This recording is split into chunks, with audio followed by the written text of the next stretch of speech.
Yang saya hormati Bapak Imam, pegawai syara, tokoh masyarakat, tokoh agama Malakosa yang sempat hadir.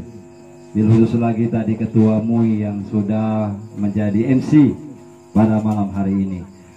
Lebih lagi saya ucapkan atau kepada keluarga almarhum yang malam hari ini kita bersama-sama datang untuk bertakziah dengan meninggalnya almarhum yang jauh, lahir di Malakosa tapi meninggalnya di Malaysia, dikuburkan di Malaysia.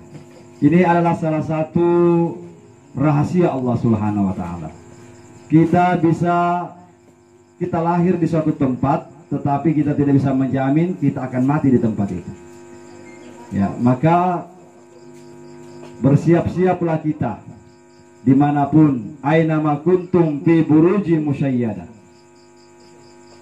Sesungguhnya kalian akan bertemu dengan maut walaupun kalian bersembunyi fi buruji musyayyada, di benteng yang kokoh dan kuat. Jadi mati yang kita dialami oleh almarhum ini, itu semua juga akan kita alami.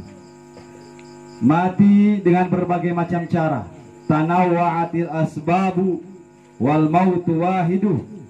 Berbagai macam sebab-sebab mati, tetapi mati itu satu. Mati adalah proses berpindahnya kita dari alam dunia ke alam barzakh. Bainahuma barzakhun la yabghiyan. Antara dunia dan akhirat, itu kata Allah dalam Al-Quran surah Ar-Rahman ayat 20. Ada namanya suatu tempat yang namanya barzakh. Barzakh inilah kalau kita maklumi dan kita pahami biasa disebut dengan alam kubur. Ya, ini alam kubur. Jadi kita akan meninggal dunia semua. Apapun cara kita, apapun upaya kita untuk menghindari mati, itu akan sia-sia. Jangankan kita, Pak, yang barusan juga kita mungkin dengar, yang lagi viral sekarang ini, ada artis meninggal, ya, Ashraf. Dia punya istri artis juga. Subhanallah, dia dikubur di suatu pekuburan yang mewah. Harga satu kubur itu 200 juta. Orang ditanam di sini 200 juta, Pak. Luar biasa di kota. Soalnya dia punya kompleks pekuburan itu mewah, lampu-lampu, jadi orang sudah tidak takut-takut lagi. Biar tengah malam orang pergi berziarah, tidak takut, mewah tempatnya, Pak. Tetapi sebenarnya kalau kita mau lihat, mau mewah apa tidak, kubur itu sama, ya. Jadi apapun upaya kita menghindari mati, maka dikatakan orang kaya mati, orang miskin mati, pejabat mati. Mungkin pernah kita dengar, apalagi orang-orang tua saya ini, Pak Soeharto, Pak Harto 32 tahun memerintah Indonesia, jadi presiden. Kalau mau bilang kekuasaannya besar sekali. Iya, dia punya harta mungkin bukan cuma 7 turunan, 14 turunan, tidak habis-habis itu hartanya Pak Harto. Nah, begitu dia sakit, luar biasa, Pak. Dia dirawat, dia masuk di rumah sakit Pertamina, rumah sakit yang dia dirikan. Mungkin dokter-dokter yang ada di situ mungkin yang dia sekolahkan semua. Dia masuk di rumah sakit itu dirawat oleh 40 orang dokter. Tidak gampang, Pak. 40 dokter ahli menangani Pak Harto. Mulai dari ahli dalam, ahli mata, ahli jantung, ahli luar, dan ahli-ahli lainnya. Tetapi Pak Harto meninggal dunia juga. Bagaimana dengan kita yang cuma mengandalkan BPJS? Kelas 3. Baru bilang tidak mau mati, sedangkan Pak Harto sudah meninggal dunia. Jadi kita akan mati dan akan kembali ke barzakh. Barzakh itu seperti yang saya sampaikan di awal tadi, adalah suatu tempat, suatu alam yang memisahkan antara alam dunia dan alam akhirat. Itu disebut barzakh. Ketika kita dicabut nyawa kita oleh Allah Subhanahu wa Ta'ala, ruh kembali ke hadirat Allah Subhanahu wa Ta'ala. Ruh itu adalah jisim yang halus sekali. Ruh tidak berdosa. Ruh murni ciptaan dari Allah Subhanahu wa Ta'ala akan kembali kepada Allah Subhanahu wa Ta'ala. Maka penjelasan orang tua itu, ruh itu tidak bertempat, bapak-bapak, ibu-ibu. Ruh itu tidak bertempat dalam tubuh kita. Dia mengalir bagaikan aliran darah. Kalau ruh itu masih ada dalam tubuh kita, hiduplah kita.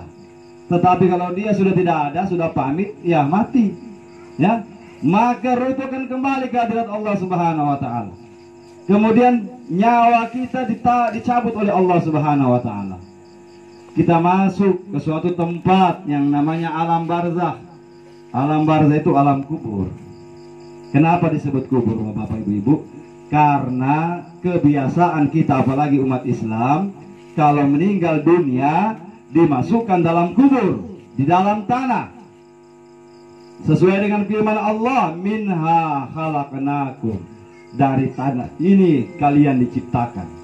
Wa fiha nu'idukum. Dari tanah ini kalian akan dikembalikan.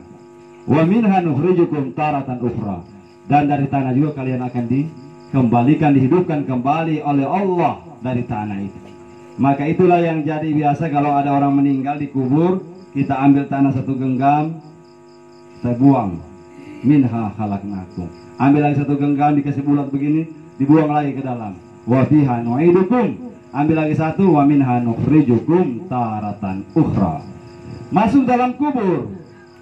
Jadi kubur itu adalah istilah bagi tempat orang yang jasad kita ini. Tetapi pada hakikatnya alam barzakh itu besar sekali, Pak. Alam barzakh itu lebih luas dari dunia. Di alam barzakh kita bisa berjumpa seperti ini. Di sanalah kehidupan arwah, di alam barzakh. Maka ketika kita masuk ke alam barzakh, masuk kita ke ke kuburan, kita diajarkan doa. Doanya itu kan sering kita baca. Panjang doanya, kalau mau yang pendek, Assalamualaikum ya ahlal kubur. Salam sejahtera bagimu wahai penduduk kubur. Berarti ketika mereka hidup kita Assalamualaikum. Begitu orang meninggal dunia kita masih Assalamualaikum. Tidak diganti tuh jadi Assalamualaihim. Tidak. Tetapi sama. Itu menandakan bapak-bapak, ibu-ibu, bahwa orang yang di alam barzakh mendengar apa yang kita ucapkan. Mereka mendengar salam kita ketika kita masuk ke kubur. Kalau mereka tidak mendengar, tentu Nabi tidak ajarkan doa itu. Mereka mendengar, mereka menjawab. Tapi subhanallah, maha suci Allah. Mereka yang di alam barzakh dengar kita punya salam, tapi kita tidak mendengar jawaban mereka. Coba kalau seandainya Assalamualaikum ya ahlal kubur, wong tiba-tiba menjawab Waalaikumsalam. Wah, lari Pak, lari. Saya yakin tidak ada orang yang datang lagi tiba. Apalagi kalau anak-anak yang baru datang, Assalamualaikum, dia jawab Waalaikumsalam. Anak durhaka, dari mana kau baru muncul? Lari Pak. Allah kasih tidak dengar kita, tetapi hakikatnya mereka jawab itu. Hakikatnya mereka jawab, cuma kita tidak mendengar. Kalau seandainya kita dengar la ilaha illallah Muhammadur Rasulullah, ya, ada satu kejadian itu. Kita kan diajarkan doa Assalamualaikum. Akhirnya ini ada seorang pemabuk. Mabuk dia Pak, malam-malam dia mabuk. Rupanya dia lewat pekuburan. Di pekuburan itu ada satu lubang kubur yang tadi sore itu sempat digali, cuma karena bak air, akhirnya ditaruh diganti di sebelah, belum sempat ditutup istilahnya. Belum sempat ditutup. Ini karena dia mabuk, tak masuk dalam lubang itu, tak masuk di kubur, tak tidur di situ dalam keadaan mabuk. Apa yang terjadi begitu besok matahari sudah mulai panas, dia sudah mulai sadar-sadar sedikit. Rupanya ada yang lewat di kubur itu. Begitu lewat di kubur kan tentu masalah orang kan. Assalamualaikum ya ahlal kubur. Ini dia yang di dalam itu, dia sudah mulai sadar. Dia tahu, dia dengar suara, oh suaranya aneh itu. Suaranya om tukang. Jadi dia jawab, Waalaikumsalam ya ahli bangunan. Oh lari tukang Pak. Karena dia dengar, dia kenapa dia tahu saya tukang ini. Astagfirullah.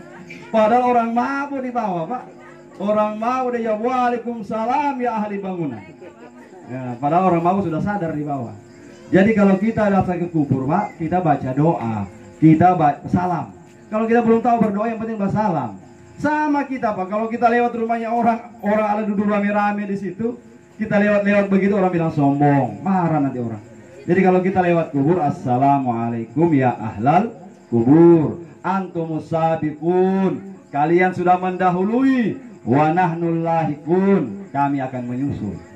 Jadi alam kubur, kita masuk ke alam kubur. Di alam kubur bagaimana kehidupannya?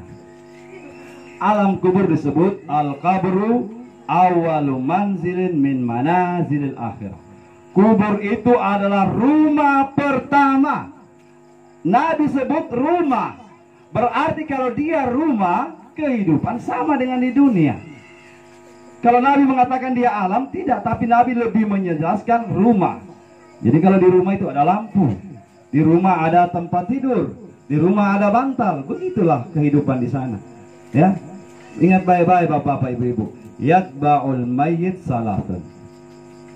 Yang ikut sama mayat itu 3. Pertama maluhu, hartanya, mobilnya, motornya, semua ini harta-hartanya ikut ke kubur. Yang kedua ahluhu, keluarganya, iparnya, anaknya, istrinya, kemanakannya, mertuanya ikut semua ke kubur. Yang ketiga amaluhu, amalnya. Kata Nabi, yarji isnani, 2 pulang. Tidak ada tidak mau pulang. Cerita itu. Kalau ada orang saling cinta bilang, oh saya mau satu kubur dengan dia. Kalau di dunia dia bilang kita cinta sehidup semati. Tapi begitu sudah mati dia punya istri, dia bilang kau juga mati. Saya hidup terus. Ya. Tidak ada orang mau ditanam sama-sama bapak-bapak ibu-ibu. Berarti keluarga pulang. Apalagi yang pulang? Harta pulang. Mobilnya pulang, motornya pulang.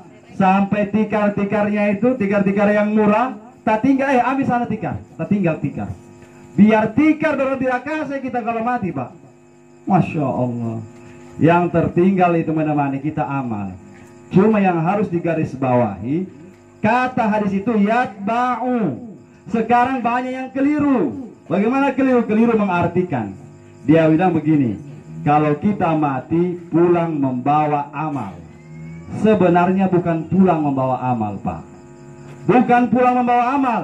Karena hadisnya itu yatba'u. Kalau yatba'u artinya mengikuti. Amal mengikuti kita dalam kubur. Kalau kita disebut membawa amal, terserah kita. Oh, kita pulang membawa amal. Saya membawa amal sholat, sedekah, amal zakat, amal ini. Saya mau kasih tinggal itu amal-amal yang jahat. Karena yang baik saya membawa. Tapi salah. Ini yang masuk berarti kalau disebut yatba'ul mayyit, berarti yang masuk, yang baik masuk, yang buruk juga masuk, bapak ibu-ibu. Jadi mudah-mudahanlah kita oleh Allah Subhanahu wa taala masukkan di dalam kubur dalam keadaan husnul khatimah. Insya Allah kita semua masuk dalam kubur.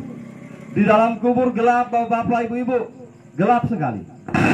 Ya. Kalau bilang gelapnya luar biasa. Ya, cuma akan ada penerang-penerang. Ini yang menjadi pembahasan, tidak panjang-panjang ceramah. Dalam kitab Tanbihul Ghafilin, kitab Tanbihul Ghafilin artinya peringatan bagi orang-orang yang lalai. Tanbih artinya peringatan. Al-Ghafilin orang-orang yang lalai. Pengarangnya Al-Imam Syekh Abu Lais As-Samarqandi. Beliau menjelaskan kepada kita ada 4 perkara. 4 perkara yang harus kita lakukan agar supaya 4 perkara ini akan menerangi alam kubur kita. 4 perkara, Pak. Kalau 4 ini kita lakukan, kubur kita terang. Kubur kita enak dalam kubur. Pertama, as-salatu. Yang akan menjadi penerang di alam kubur adalah salat. Adalah salat. Maka di mana-mana setiap ceramah, khutbah, nasihat selalu disampaikan salat. As-salatu imaduddin. Salat itu tiangnya agama. Faman aqamaha faqad aqamaddin. Siapa yang melaksanakan salat berarti dia mendirikan agama. Waman hadamah faqad hadamaddin. Barang siapa yang melalaikan salat berarti dia menghancurkan agamanya. Di mana-mana, Pak, kita punya anak, Yang kita ajar pertama itu sholat. Karena bapak-bapak, ibu-ibu akan bertanggung jawab di hadapan Allah Subhanahu wa taala. Akan bertanggung jawab di hadapan Allah Subhanahu wa taala apabila anak kita tidak sholat. Tidak gampang jadi laki-laki nih, Pak. Tidak gampang jadi suami. Suami itu kenapa kata Nabi Shallallahu Alaihi Wasallam, kalau sekiranya boleh manusia itu sujud pada manusia yang lain, niscaya aku perintah istri-istri itu sujud sama suami. Kenapa? Bukan karena suami hebat, suami lebih kuat, tidak. Karena suami memikul tanggung jawab yang sangat besar. Suami mempertanggungjawabkan perbuatan istrinya, sementara istri tidak mempertanggungjawabkan perbuatan suaminya. Ibu-ibu tidak ditanya tentang perbuatan suami. Yang ibu-ibu bertanggung jawabkan perbuatan ibu sendiri. Tetapi suami, dia bertanggung jawab terhadap perbuatan istrinya. Maka di mana-mana dikatakan, wahai wanita, wahai ibu-ibu, sayangilah para suami, cintailah suamimu, karena suami itu berat tanggung jawabnya. Belum dia memikul dosanya sendiri, mempertanggungjawabkan lagi dosa ibu-ibu. Ya, luar biasa. Satu contoh kecil.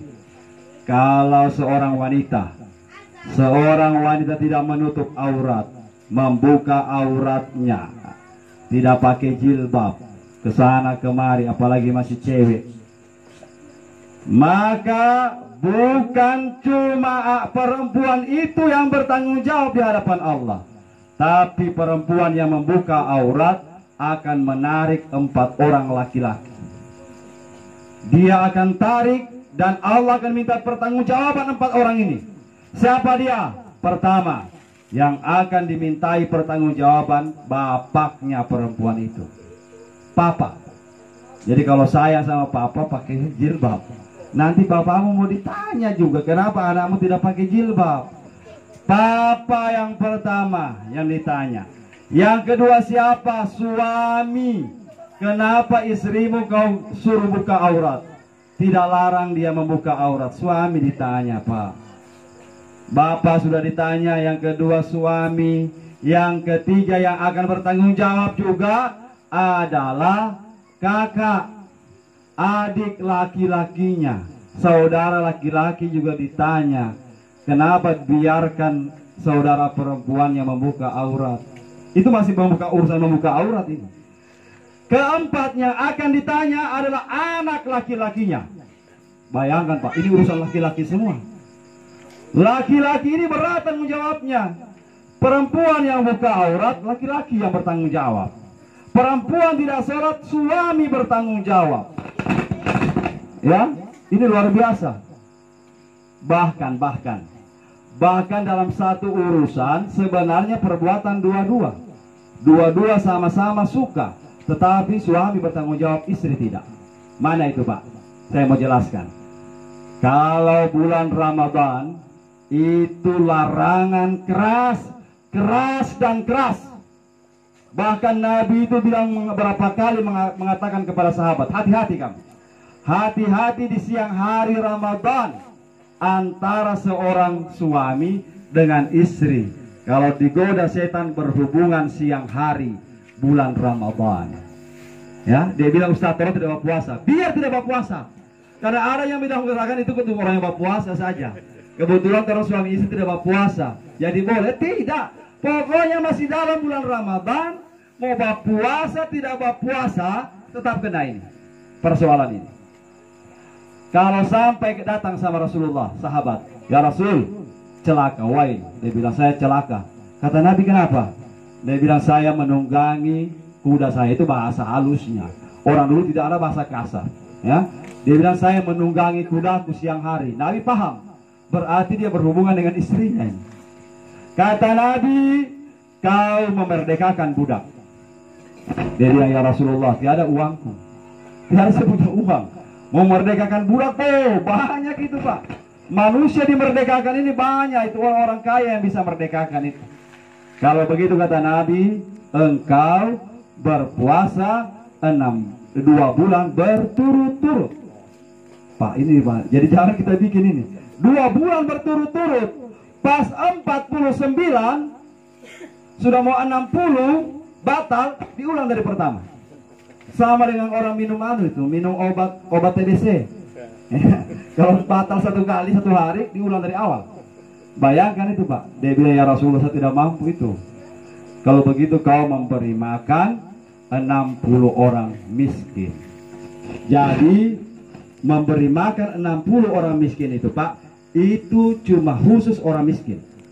Kalau yang bikin salah itu orang tidak mampu, dia boleh itu. Tapi bagi orang kaya tidak boleh ambil yang ketiga, dia harus ambil yang kedua. Yang pertama kan sudah tidak ada sekarang budak. Kalau orang kaya dia harus ambil yang kedua, berpuasa 2 bulan berturut-turut. Jangan kasih yang ketiga. Kalau dikasih yang ketiga, oh gampang sekali itu. Bagi orang punya doi banyak, dia bilang, oh bikin saja. Nanti bikin nasi 2 bungkus, 60 bungkus, selesai. Maka, tetapi Pak, ini luar biasanya agama Islam. Dua-dua yang melakukan, suami istri yang melakukan. Tapi siapa yang melakukan itu? Siapa yang didenda? Bukan istri, suami. Padahal dua-dua, ya. Kalau ibarat kata dua-dua yang bikin, tapi istri tidak kena itu. Yang kena suami. Oh, Masya Allah, luar biasa yang keras Pak. Jadi ini wajarlah kalau istri itu hargai suami. Bayangkan perbuatan dua-dua, suami berpuasa 2 bulan berturut-turut, istri tidak.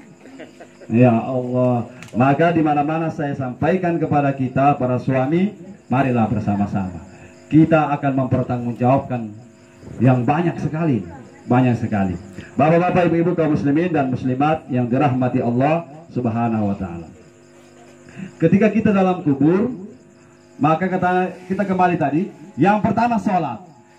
Sholat itu kalau kita laksanakan dengan baik, sholat tepat waktu, sholat di masjid lebih bagus lagi, maka insya Allah kubur kita bercahaya, bapak-bapak, ibu-ibu, bercahaya. Yang kedua, yang bisa menerangi di alam kubur setelah sholat, tilawatil Quran, baca Quran. Pertanyaannya, kalau Tukul bilang pertinyi, berapa kali kita baca Quran 1 hari? Kita ini rata-rata umat Islam baca Quran nanti bulan puasa. Kalau saya tidak puasa, saya tidak sontong Quran. Padahal salah Pak. Kata Nabi, khairul a'mali maqalla wa dalla. Sebaik-baik amal itu yang sedikit tapi senantiasa.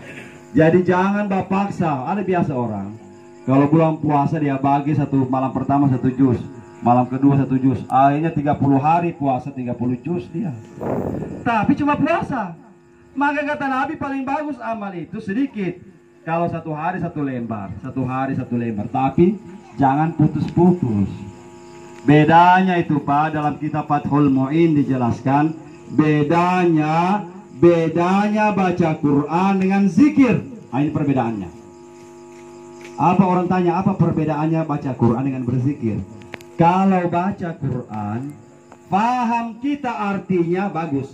Tetapi kalau kita tidak paham artinya, dan rata-rata orang baca Quran tidak tahu itu apa artinya. Baca saja Bu, baca Pak, walaupun tidak tahu artinya dapat pahala itu. Ada orang tidak mau baca Quran, saya tidak tahu juga apa artinya. Dia tidak ditahu sama sekali artinya, kalau dibaca itu Al-Quran dapat pahala. Beda dengan zikir. Kalau zikir, la budda an ya'rifa ma'nahu, dalam kitab dijelaskan. Kalau zikir harus ditahu artinya. Harus ditahu. La haula wa la quwata illa billah, tidak daya dan upaya kecuali milik Allah. La ilaha illallah, kita tadi buat tahlil. La ilaha illallah. La ilaha illallah itu disebut zikir nafi isbat. Zikir nafi isbat, zikir menafikan, meniadakan selain Allah, mengisbatkan Allah. Maka ketika zikir la ilaha illallah, kita di situ harus tegaslah. La ilaha illallah, la, karena kita menetapkan Allah. Ada juga orang berzikir la ilaha illallah, menangis. Allah bilang ente menetapkan Allah tapi menangis, ini bagaimana? Karena dia tidak maknai itu artinya. Subhanallah apa artinya? Alhamdulillah apa artinya? Ya kan begitu. Karena dia tahu artinya, itu. Banyak orang yang tidak tahu artinya. Jadi begitu kaget waktu gempa bumi itu barusan itu. Gempa bumi yang barusan itu yang bulan berapa itu? 2018 ya. Banyak orang keluar dari rumah, Pak. Di Parigi itu, astagfirullahaladzim, innalillahi wa inna ilaihi rajiun. Ya Allah. Karena keluar dari rumah kan kaget. Dia karena tidak tahu dan tidak biasa berzikir, bukan itu yang dia sebut. Bukan la ilaha illallah atau innalillahi, yang disebut Allahumma lakasumtu. Berarti dia mau makan bubur. Dan ini kejadian, Pak. Kejadian itu Allahumma lakasumtu. Berarti mau puasa. Ya, jadi kita harus tahulah artinya. Minimal tahu artinya. Tanya sama Pak Imam. Pak Imam, kalau kita dalam keadaan susah apa yang dibaca? Kalau kita dalam keadaan senang apa yang dibaca? Ada semua bacaannya. Jadi baca Quran. Iqra'ul Quran fa innahu ya'ti yaumal qiyamati syafi'an li ashabi. Baca Al-Quran karena Al-Quran akan datang di hari kiamat menolong orang yang membacanya. Kita baca, Pak. Walaupun satu lembar, satu ain satu hari, insya Allah. Itu yang kedua. Yang ketiga, yang akan menerangi alam kubur kita itu adalah sedekah. Sedekah kita. Berapa sedekah? Sedekah tidak harus uang. Orang bilang bagaimana bersedekah, Ustaz? Biar untuk diri sendiri tidak bisa, tidak cukup. Sedekah tidak harus uang, Pak. Sedekah itu segala perbuatan kita yang kita niatkan membantu orang, maka itu tercatat sebagai sedekah. Jangankan membantu, tabassamu fi wajhi akhika sadaqah. Kau senyum saja sama saudaramu sesama muslim, sedekah. Jadi kalau tidak ada doi, senyum saja. Ada uang boleh, ya doi lah. Senyum saja ya, sedekah juga itu. Ya, ini tidak. Pak minta sumbangan, Pak, dari panti mana ini? Dari sana. Wah, tidak ada uang. Wah, sudah tidak bakal sedoi, tidak senyum. Sebenarnya biar cuma senyum saja sedekah, Pak. Apalagi sedekah. Kita ajar orang sedekah. Kita ajar mengaji orang sedekah. Kita langkahkan kaki kita datang ke tempat ini, ayunan langkah kita terhitung sedekah. Jadi sedekah itu tidak harus uang, ya. Cuma kalau ada pembangunan tentu pakai doi. Tidak mungkin pembangunan masjid cuma bisa dilaksanakan sedekah senyum. Ya, masjid membutuhkan uang, kita senyum rame-rame, tidak bisa, Pak. Ditempatkan dia. Cuma kalau tidak ada uang, ya bisa yang lain.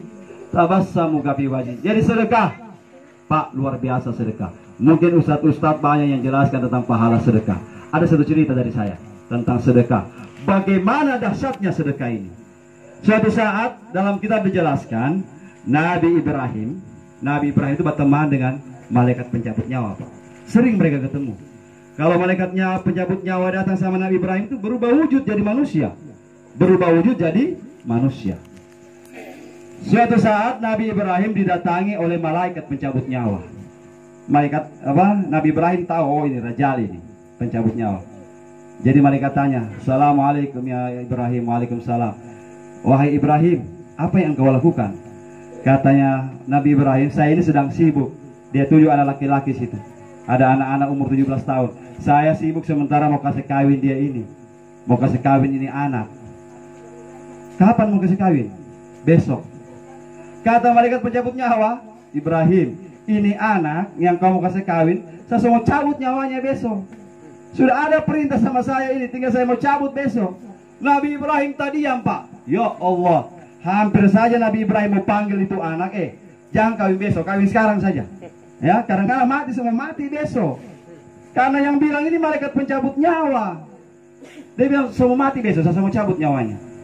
Setelah itu pergi, Nabi Ibrahim besoknya dia kasih kawin. Cepat-cepat kasih kawin. Nabi Ibrahim tunggu-tunggu, jam berapa dia mau mati. Ya, tapi sudah jadi kawin.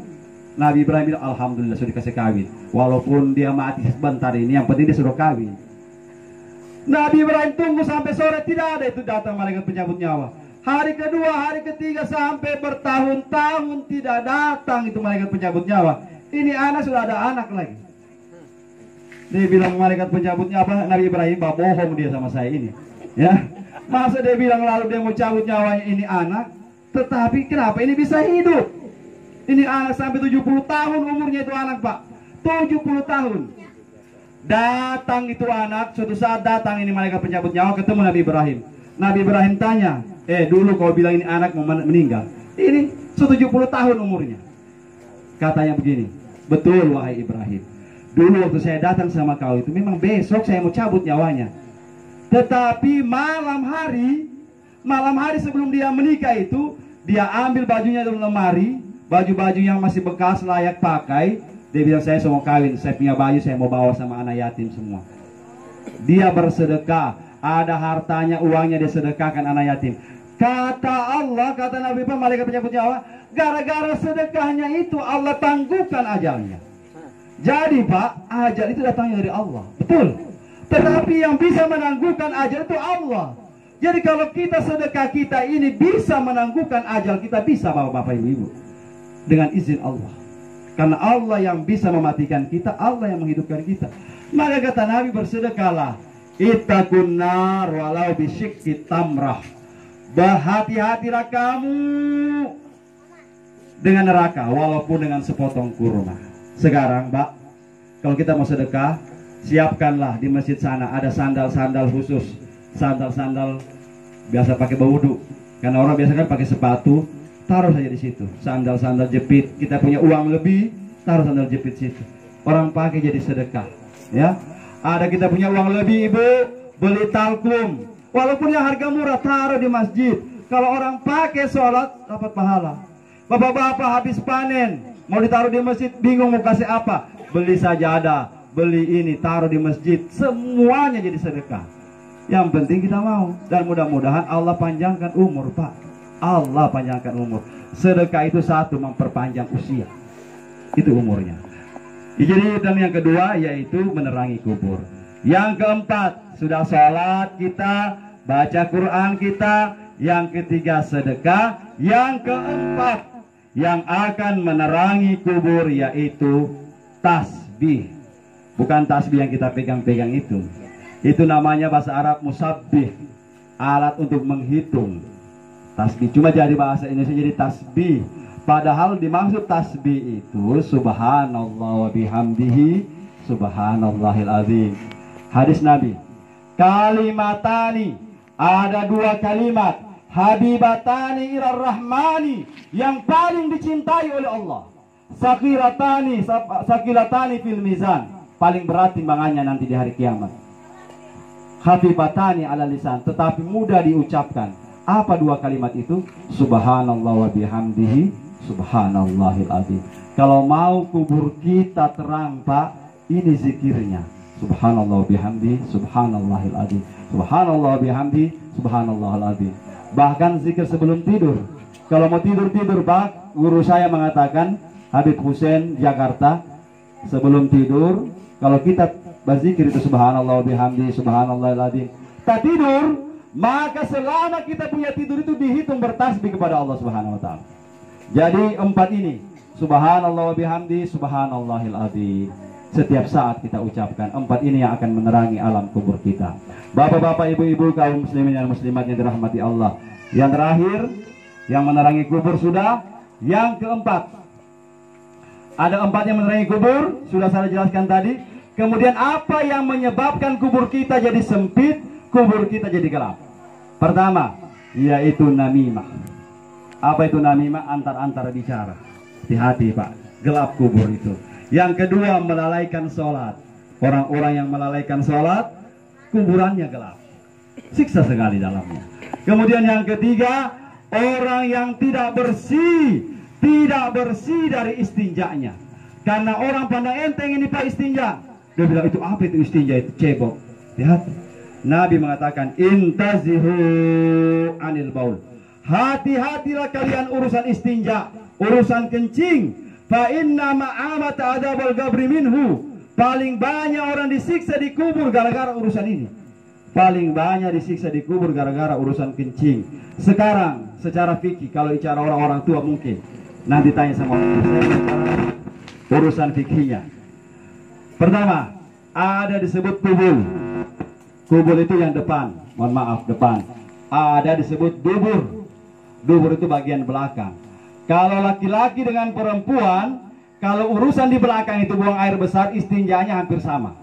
Istinjanya hampir sama. Tetapi di bagian kubul berbeda, Pak. Berbeda itu laki-laki dengan perempuan secara fikih ini. Kalau laki-laki, mohon maaf, kalau laki-laki dia harus semua di sini, semua batangnya itu kena air. Kalau perempuan dia lebih khusus lagi, mohon maaf, ini kalau cerita fikih, di mana lubang tempat kencingnya itu, tempat keluarnya itu yang harus kena air. Karena sekarang perempuan bacebo laheng dia, Pak. Ya, kalau langsung dia begitu, padahal harus disentuh itu. Maka kalau tidak seperti begini, itu akan menyebabkan siksa kita, Pak. Maka disebut tohara. Tohara itu 4. Tohara itu pertama disebut istinja. Tohara yang kedua wudu. Tohara yang ketiga al-ghuslu, mandi wajib. Sekarang kita ini hobi kasih kawin anak, kasih kawin anak, kasih kawin anak, kasih kawin anak. Tapi tidak pernah kita ajar sebelum kawin anak itu, ini doa cara mandi junub. Ayo berdosa, Pak. Ada anak-anak sekarang sudah 2 anaknya tidak tahu mandi junub. Baru kita orang tuanya bagaimana? Kasih tahu itu yang pertama, dikasih tahu sama anak-anak mandi junub. Tidak sah sholat, tidak sah ibadah kalau mandi junubnya tidak bagus. Dan yang keempat tayamum. Jadi 4 istilah. Jadi mudah-mudahanlah kita masuk kubur, kita hindari ya. Seperti yang saya sampaikan tadi itu urusan kencing, ya. Urusan kencing ini orang bilang, oh ini cuma gampang, tidak. Sulit, Pak, ya. Dan untuk lebih jelasnya tanyakan ke orang tua bagaimana cara istinja. Ada istinja secara fikih, istinja lahir, ada istinja batin juga, ya. Mudah-mudahan insya Allah kalau ini kita laksanakan, mudah-mudahan akan menerangi alam kubur kita. Bapak-bapak, ibu-ibu kaum muslimin dan muslimat yang dirahmati Allah, tidak panjang-panjang, intinya almarhum sudah meninggal dunia. Di mana bumi kita meninggal dunia, di situ kita, Pak, dikuburkan. Paling bagusnya. Maka saya setuju almarhum ini dikubur, tidak dibawa pulang lagi. Sedangkan orang naik haji meninggal di sana tidak ada pernah sejarahnya orang meninggal tanah suci dibawa pulang kemarin. Ya. Jadi kalau orang meninggal di mana tanah dia meninggal, di situ sudah. Itu sudah sesuai dengan syariat agama. Ada biasa orang kena dia bawa paksa naik pesawat kemari. Wah, berapa biaya? Selain berapa biaya, kasihan itu mayat tersiksa kemari perjalanannya. Jadi almarhum doakan saja, ya, didoakan saja oleh keluarganya, didoakan saja. Kenapa? Kubur sebagai akhir ceritanya. Ada satu kisah. Dalam hadis Nabi SAW, Nabi bersabda, ada di zaman Nabi rajulun, seorang laki-laki, la yaf'alu khaira qattun, tidak pernah berbuat kebaikan walau satu kali di zaman Nabi. Apa yang dia pesan, Pak? Ketika dia mau mati, dia panggil anak-anaknya. Anak-anak, kalau saya mati, kau bakar saya punya badan. Bakar tubuhku. Setelah kau bakar, kalau masih ada sisa-sisa tulang itu, sisa-sisa tulangku, kasih hancur itu tulang bagaikan debu. Setelah itu debu-debu tulangku itu kau hamburkan di laut, hambur di udara. Bayangkan, bayangkan bagaimana itu. Karena kan ada orang tanya, Ustaz, kalau orang yang mati normal ditaruh di kubur, lalu bagaimana orang yang dimakan buaya? Berarti kuburnya dalam puru buaya. Ada orang yang dimakan singa, ada orang yang tenggelam di laut. Di mana kuburnya itu? Ada orang yang seperti kita dengar, mungkin Adam Air. Ada beberapa pesawat yang jatuh sampai sekarang tidak didapat lagi di mana orangnya. Bagaimana mau didapat, Pak? Meledak di atas. Jadi debu manusia di atas. Jadi debu. Jadi bagaimana itu urusan kubur? Maka seperti yang saya sampaikan tadi itu, ada orang kuburannya di tanah. Tetapi dia tetap sama akan mendapati namanya alam barzah. Jadi jangan sangka orang yang tidak ada kuburnya itu tidak dapat siksa kubur. Tidak dapat pertanyaan di kubur, tetap dapat. Ya, walaupun dia mati di laut, mati di dalam perut buaya, tetap dapat, Pak. Contohnya ini cerita. Setelah itu, Pak, setelah dia mati, anaknya bakar dia punya badan. Setelah bakar masih ada tulangnya, dikasih tumbuk, kasih halus. Setelah itu dihamburkan.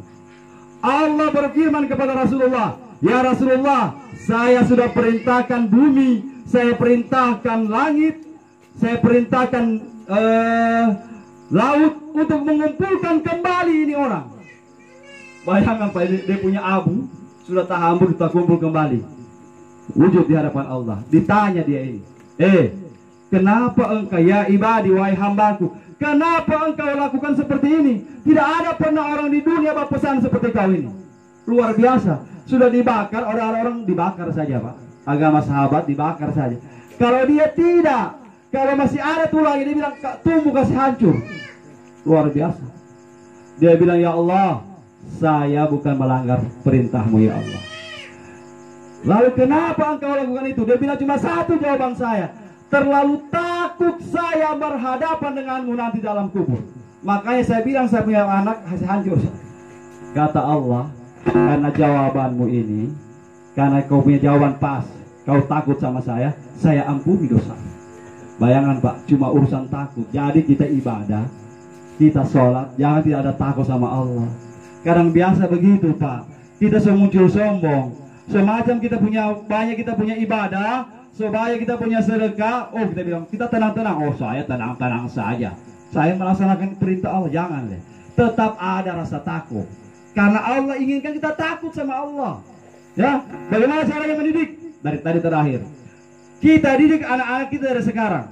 Kalau anak-anak kita mulai dari umur 0 tahun, 1 bulan, 2 bulan, 1 tahun, selalu kita takut Allah, insya Allah dia takut sama Allah Pak.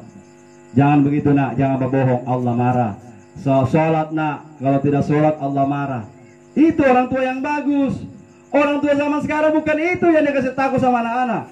Jangan begitu, polisi kemari polisi. Itu kemari polisi. Ya anak tidak takut sama Allah, takut sama polisi. Yang paling jalan lagi, awas, ada pongko. Asa anak dikasih takut dengan pongko. Ada setan tuh, ada setan. Jangan begitu Pak. Mulai sekarang kita rubah, di mana ceramah saya sampaikan. Jangan pernah kasih takut anak dengan polisi, dengan pongko, dengan apa semua. Akhirnya dia tidak takut sama Allah. Kalau dari kecil kita Allah, walaupun dia tidak tahu siapa itu Allah, nanti kau tahu. Yang penting kau harus takut itu Allah. Kalau disebut Allah, takut dia. Coba tanya anak-anak kita sekarang yang SMA, SMP. Kalau takut dengan Allah, Pak, tidak ada Pak. Dia bilang, Allah itu yang mana? Karena kita tidak kasih takut dari pertama. Demikian, mudah-mudahan ada manfaatnya. Kita doakan almarhum, semoga almarhum husnul khatimah, diterima semua amalnya.